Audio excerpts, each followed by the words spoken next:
Yo, what's poppin'? Welcome to yet another episode of Bhroman Braapsody.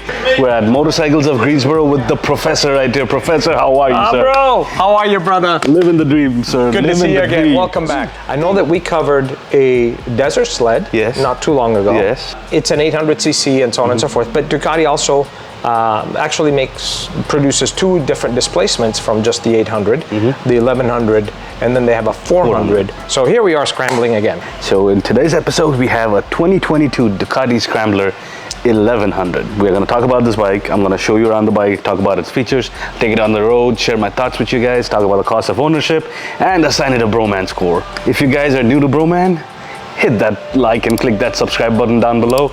We put out content every week, and your support would mean a lot. It's me, it's your boy Bro, and I am your Bhroman.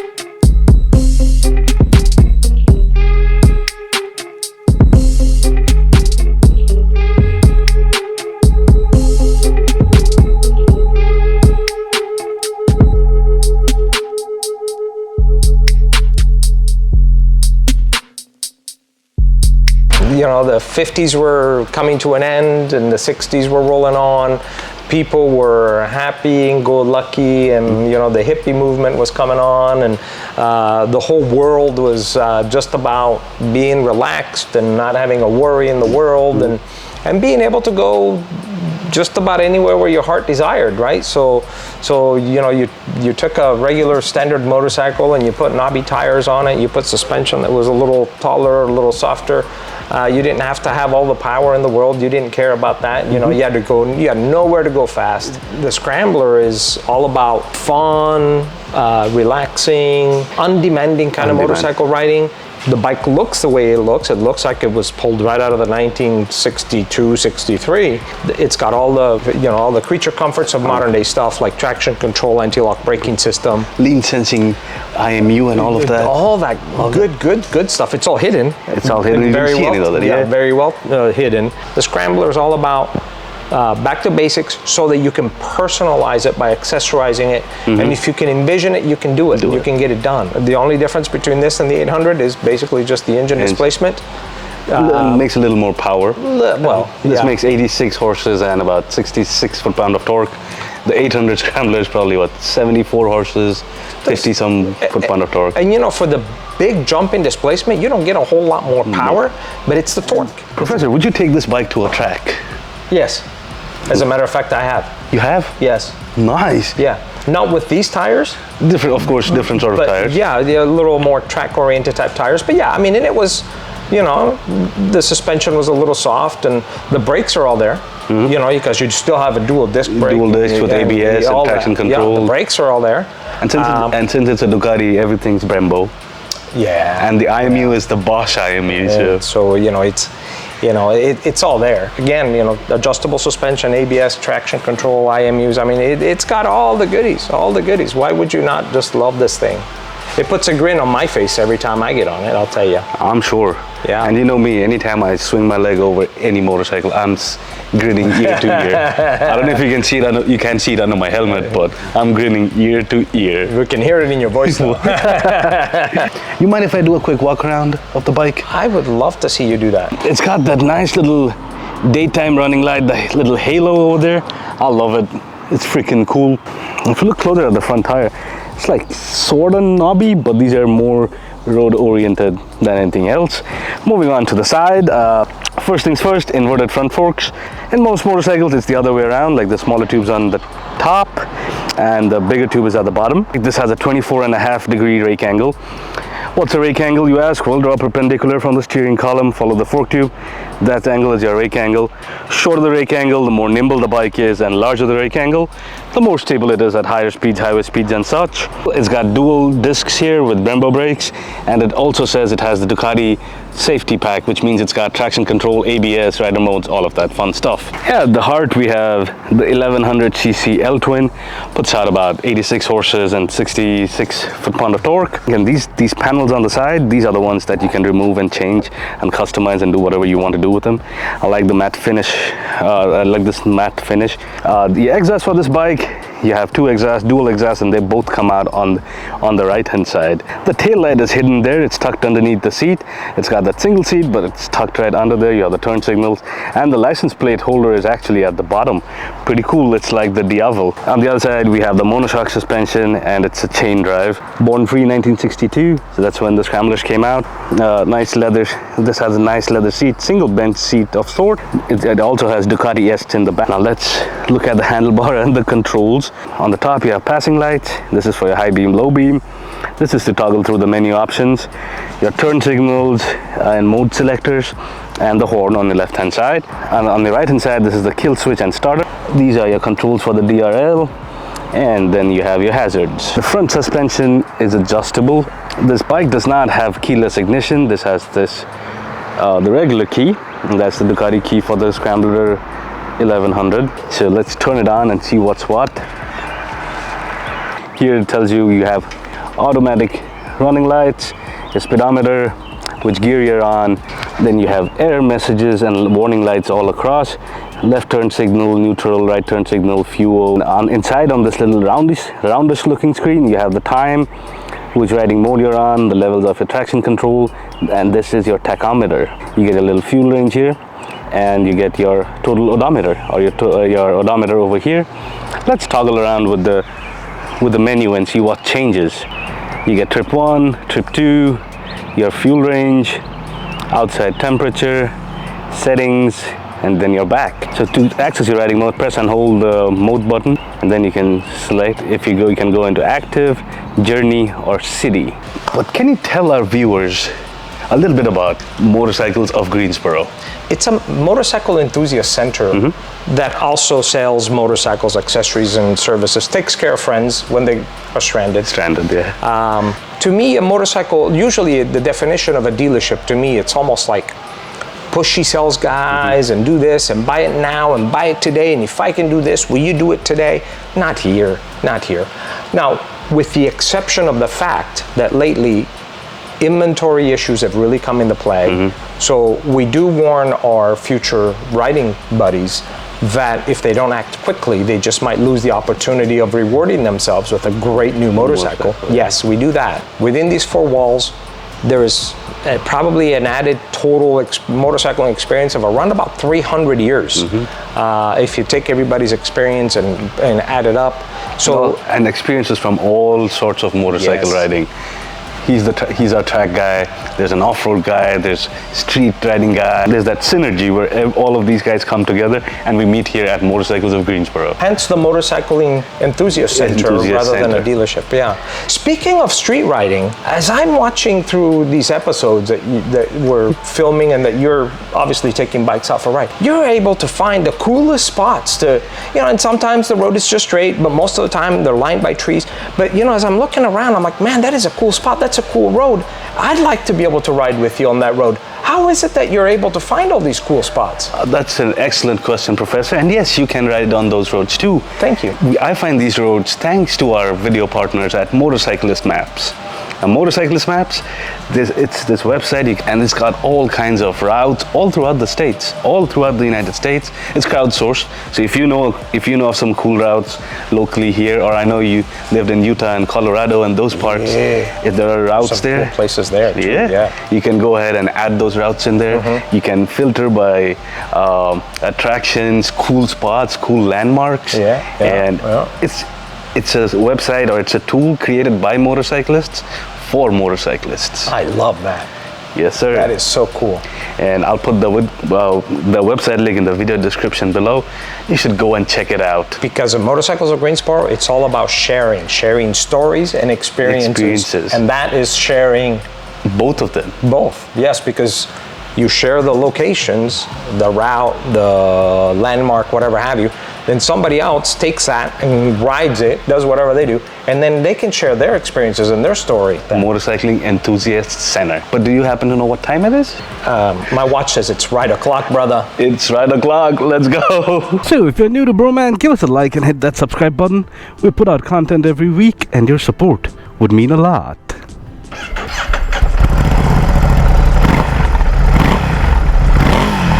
Let's make a couple of U-turns and see how this puppy maneuvers, shall we? la la la. Now with the steep brake angle, the short wheelbase, and the comparatively lower weight, yeah, U-turns are no problem at all. You can do this pretty much all day. So this means it's time to do our second test, the pull test. Let's see how this puppy pulls, shall we?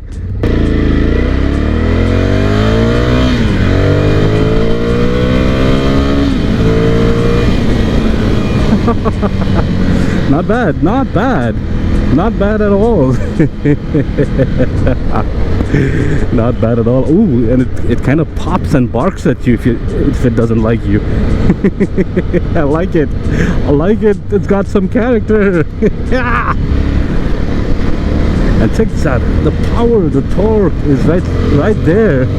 Rolling test over from standstill. Oh. All right, let's stop acting a fool. All right, so first impressions on this motorcycle. Well, I'm sitting upright. I'm in a very comfy seating position. My legs aren't bent weirdly at all. It's got handlebars that I don't have to reach out for, not clip-on. So handlebars, and they're comfortable at a comfortable location. And when I have my hands there, my hands are still loosey-goosey and comfortable. I love this display screen here. It gives you just enough information without it having way too much.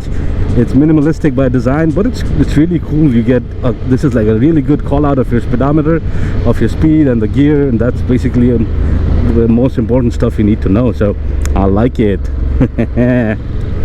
Wind protection, well, there is none. Zero wind protection. It's a beautiful, gorgeous day today. I think temperatures in the 80, 85, and I'm getting a lot of wind, upper body, torso, lower body, hands, arms, shoulders, everywhere, which is fine on a nice warm day like it is today. On colder days, I'm assuming it's not gonna be fun. Not much fun to think about it at all. I like it, but I like this bike, man. It's a scrambler, and you're supposed to do scramblery things with it, and you're not looking to set new land speed records, so it's not overly powerful, but it's just about there. I like it. Now, and the engine sound, oh, it's so smooth and so pure. It's got some throatiness to it, and I love the chugga chugga chugga-ness of the engine. Oh, I love the chugga chugga chugga of the twins all day, every day. Yeah. All right, so we're at a stoplight here. Let's check out brakes. Front brakes only. Boom, no problemo.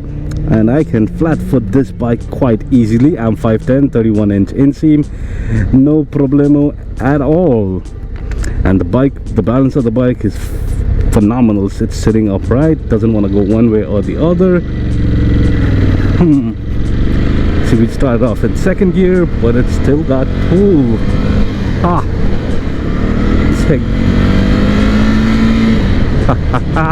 like that. I like that. The sound of the twin as you're giving it some gas, and it just purrs, man. It just purrs. Now the seat, it is a narrow seat, but it's actually pretty comfortable. The ergonomics are really good. My legs aren't bent weirdly. I'm sitting really quite comfortably. My butt is quite comfortable on the seat. I like these big round mirrors, man. You can see much more than just the corner of your shoulders. Like on sports bikes, what you see out of the mirrors are just the corners of your shoulders. Here you can see stuff behind you. It's a little bigger and it's rounder, so I think that helps a lot. So, would this be a good bike for commuting? Yeah, I think so. I think this is going to be a great bike for commuting.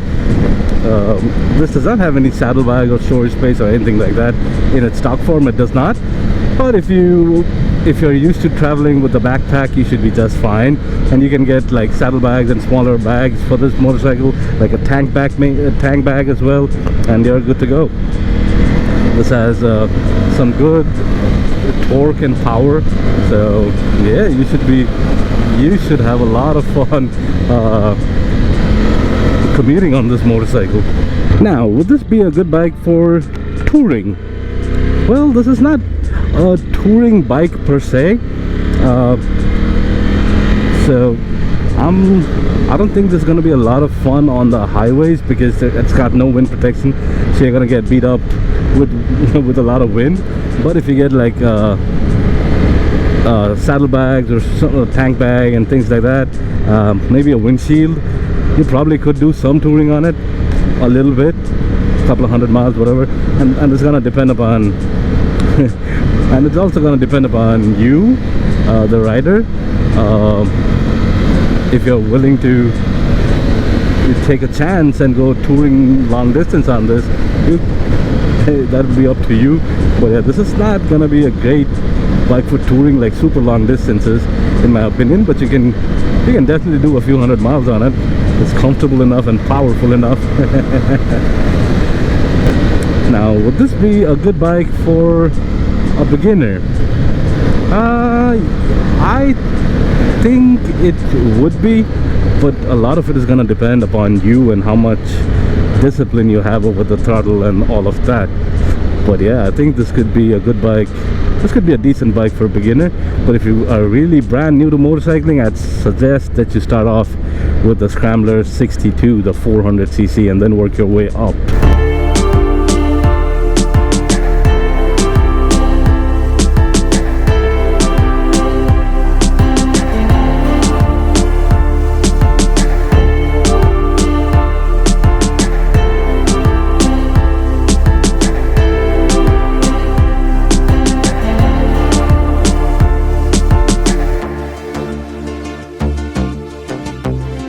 So, in conclusion, this is the Scrambler 1100, the largest Scrambler in the Ducati Scrambler lineup, and it's in sticking with the theme of the Scramblers.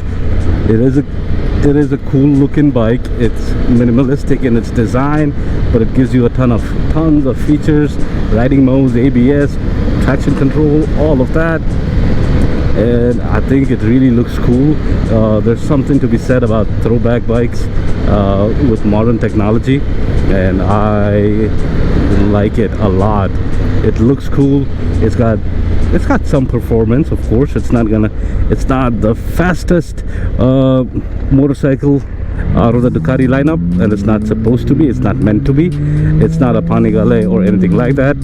So it does its job very, very, very well.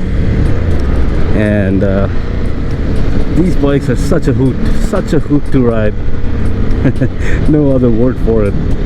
I mean, I've ridden faster bikes and much more powerful bikes, but this is a different sort of fun, in my opinion. Here's the Ducati Scrambler 1100, the bike for you. Well, head on down to your closest Ducati dealership and check one out for yourself. Take one out for a spin. And if you're down in the Greensboro area and you come on down and check out motorcycles of Greensboro, come on down and tell them that the Bhroman sent ya. Haha! Thanks for watching, you guys. Keep your knees in the breeze, and I'll see you soon. Bro out.